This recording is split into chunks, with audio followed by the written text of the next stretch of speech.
Real Country 1430 AM and 107.3 FM WRDN. Brian Winnekins from Commodity Classic, and thank you to our Commodity Classic sponsors, including Wisconsin Corn Growers Association, Annabis Silo, El Sivia Co-op, Animal Wellness Center, Buffalo Valley, Bauer Seeds and Service, Compeer Financial, Osteoplastics, Wisconsin Farmers Union, and the Wisconsin Soybean Marketing Board. Joining us, Mark Hoffman, past president of the Wisconsin Corn Growers Association, and we're going to talk a little bit about some of the waterways and ports, but Mark, as past president, does that mean this year for Commodity Classic you had a chance to relax? No, not a chance. Not a chance. I still have to go to the president's meeting tomorrow. It's the deal where the ones that are here have to do the work. Our election was in January for the new presidents and stuff. At that point, they weren't planning on it coming, and at that point, it's kind of late to make plans like that. So we were coming, so here we are. That's all right, too. Waterways and ports. I know when I talked with Sean, one of the big things that he worked on, or Shane rather, that we did a lot with was the having the Mississippi River in western Wisconsin declared ports, and not only in Wisconsin, but even on the Minnesota side. Correct. That is a big deal for Wisconsin corn growers. What it does is there's a lot of our commodities and products that go up and down that river, and what it does is it opens us up for more federal funding by being able to track what's actually going through these places now on these by making them a port city, basically. Meanwhile, on the eastern side of the state, kind of closer to where you're at, the Milwaukee port got a big upgrade. That was a big boost. That's a boost for corn. That's a boost for soybeans, DDGs, anything processed in southeast, south central Wisconsin.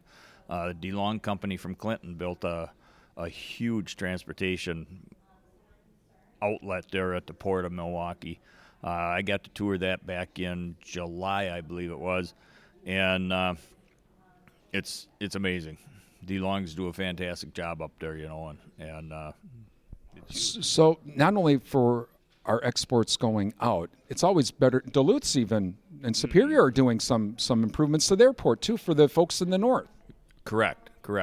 And me being in the south, I don't know much about them up there. I know they had a fire up there a few years back, and they got that portion of it going back. They're working on that again. The nice thing about Milwaukee is it's not as cold as it is in Duluth Superior. They can get out a little sooner and in a little later. And potentially even in western Wisconsin, because that river, if it's frozen solid, now this year obviously is not the case, but if that's frozen solid and we have very low water levels, that can cause an issue. So we need to have this diversified. Well, and as you were talking there, I was going to make sure you mentioned about the low waters. When they can't run a full barge up and down the rivers, it costs extra money. Another thing is we need to keep our locks and dams maintained. Some of these haven't been touched since they were new, and that's back in the 30s. There's a lock and dam number 25 down in Illinois, and they were just talking this morning, $1.5 billion to repair that lock and dam.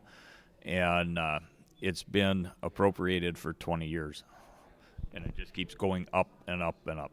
Is that one of the things that, past presidents, resolutions, but corn growers are, along with the Farm Bill and some of these other things going on, really wanting to highlight again with the federal government saying we've got to get this fixed? Correct. And we fly home from here on Sunday.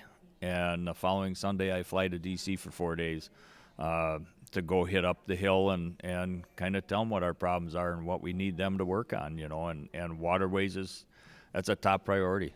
It really is. You've been coming here for many years to Commodity Classic. I've asked everybody else this. I'll ask you, what's this year's Classic like compared to years past? It's really pretty neat down here.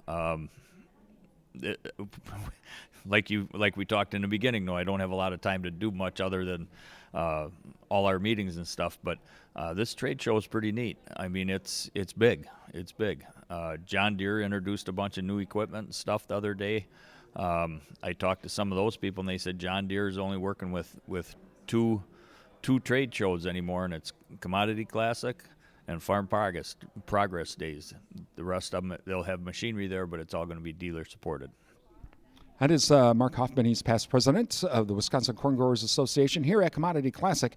I'm Brian Winnikins. This is the WRDN Morning Farm Report.